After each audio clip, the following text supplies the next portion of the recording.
Hello बच्चों, let's read the question. The question here says, what is synaptonemal complex? Give its significance.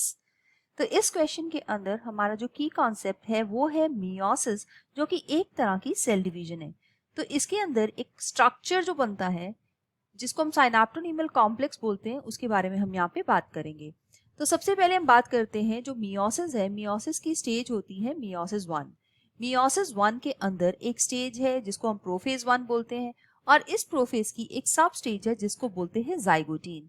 इस zygotene stage में already जो pairing है chromosomes की, मतलब जो होमोलोगस क्रोमोसोम्स है, वो आपस में इस तरह से पेयर बना के यहाँ पे आ चुके हैं, राइट। तो यहाँ पे हमारे पास ये होमोलोगस क्रोमोसोम्स आपस में पेयरिंग करते हैं, और इस तरह से पेयरिंग करते हैं ताकि जीन्स जो कि सेम कैरेक्टर की जीन्स है, जो कि दो होमोलोगस क्रोमोसोम्स के ऊपर प्रेजेंट होती है, वो एग्जैक्टली ऑपोजिट एक दूसरे के लाई करती है। तो मैं एक एग्जांपल देख के यहाँ पे आपको बताती हूँ, exactly opposite to each other.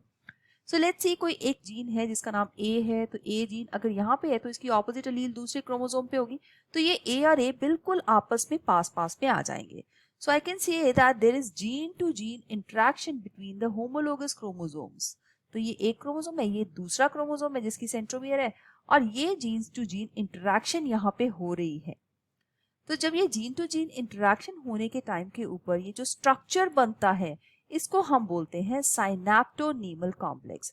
और ये साइनैप्टोनीमल कॉम्प्लेक्स बनने की वजह से यहाँ पे मियोसिस 1 का सबसे इंपॉर्टेंट प्रोसेस जो कि पैकिटीन के अंदर होता है, जिसको बोलते हैं क्रॉसिंग ओवर, वो टेकअप करेगा अब ये सेल। सो यहाँ पे इसका सिग्निफिकेंस ये है कि जीन टू जीन इंटरेक्शन होने की वजह से यहाँ पे जब पेयरिंग हो जाती है तो क्रॉसिंग ओवर या रिकॉम्बिनेशन का प्रोसेस जो है इसी वजह से होता है। और मिक्सिंग ऑफ जेनेटिक मटेरियल, जिसको हम रिकॉम्बिनेशन बोलते हैं, वो भी फॉर्मेशन ऑफ साइनैप्टोनीमल कॉम्प्लेक्स के ऊपर ही डिपेंडेंट है। So I hope you have understood it well. All the best. Thank you.